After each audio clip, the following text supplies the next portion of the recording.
আসসালামু আলাইকুম সবাই কেমন আছেন? আশা করি সবাই ভালো আছেন। চলে আসছি আপনার সাথে নতুন আরেকটা ভিডিও শেয়ার করতে। এই দেখেন, এইগুলো হচ্ছে মিষ্টি কুমড়ার বিচি, আর এইগুলো অনেকেই খাওয়া জানেন না, আর আমরা খাই। কিভাবে খাই সেটাই আপনাদের সাথে আজকে শেয়ার করব। যদি আপনাদের ভালো লাগে অবশ্যই বাসায় একবার ট্রাই করে দেখবেন। প্রথমে তো মিষ্টি কুমড়ার বিচিগুলোকে আমি ছিলে নেব। তার জন্য এই যে আমি বটির মধ্যে একটু করে সাইড দিয়ে কেটে নিচ্ছি, কারণ হাত দিয়ে ছিলতে একটু কষ্ট হয়। এখন আমি এগুলোকে কেটে নিয়ে তারপরে ছিলে নেব। মিষ্টি কুমড়ার বিচি খেলে স্মৃতিশক্তি বাড়ে বাচ্চাদের, আর যদি ভর্তা করে খান তাহলেও কিন্তু অনেক বেশি স্বাদ লাগে।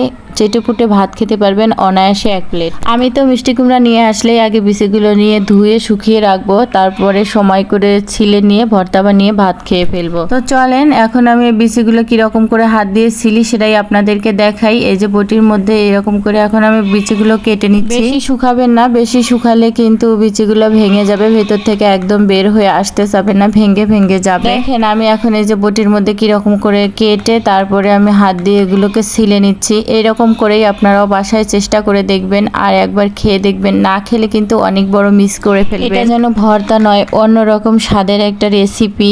গরুর মাংস বলেন, পোলাও কোরমা বলেন, সবকিছুকে হার মানাবে এই ভর্তাটা। তাহলে বোঝেন কত গ্যারান্টি দিয়ে বলতেছি আমি। একবার হলেও তো বাসায় চেষ্টা করা যেতেই পারে। আমি প্রতিটা বিচি এই যে এরকম করে ছিলে নিচ্ছি। নেওয়ার পর এখন আমি এগুলোকে ভর্তা বানাতে নিয়ে যাব। আমি যেহেতু ভর্তাটা রাতে করব, তাই পাশাপাশি আমি পটল ভাজিও করতেছি। শুধু ভর্তা দিয়ে তো আর ভাত খেলে হবে না, পটল ভাজিও লাগবে, মানে অন্য একটা তরকারি।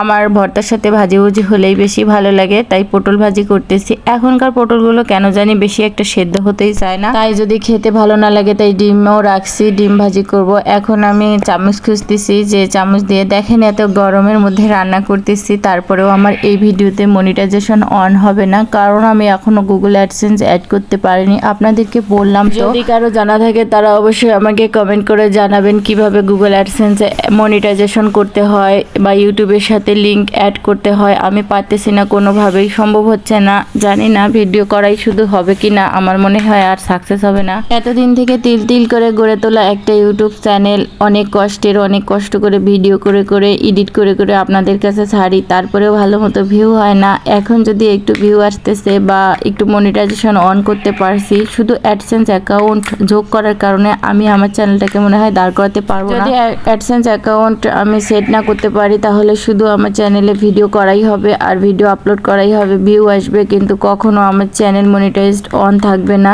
মনিটাইজ কেটে যাবে। এখন আমি খুব বিপদে আছি। আপনারা যদি কেউ জেনে থাকেন তাহলে অবশ্যই আমাকে কমেন্ট করবেন। তার সাথে যোগাযোগ করলে চ্যানেলটাকে ঠিক করতে পারবো বা কি করতে পারবো কিচ্ছু বুঝতেছি না, মাথায় কাজ করতেছে না। ভিডিও আপলোড করার মতো এনার্জি নেই, তারপরেও আপনাদের জন্য ভিডিও শেয়ার করতেই হয়। এখানে আমি মরিচ, একটু রসুন ভেজে নিয়ে সামান্য পরিমাণ লবণ আর কি, পরিমাণ মতো, যেহেতু বিচি অনেক কম তাই লবণও আমি কম দিয়েছি। দিয়ে এখন আমি মরিচ আর রসুন বেটে নিচ্ছি। আপনারা চাইলে শিলপাটায় বেটে নিতে পারেন। তারপরে এই যে বিচিগুলো এখানে আমি বেটে নিব। তারপরে ভর্তাটার মধ্যে কিন্তু আমি পেঁয়াজ কেটে দিব, দিয়ে হালকা বেটে নিয়ে ভর্তাটাকে আমি তুলে নেব। তারপরে কিন্তু ভর্তাটা একদম খাওয়ার উপযোগী হয়ে যাবে।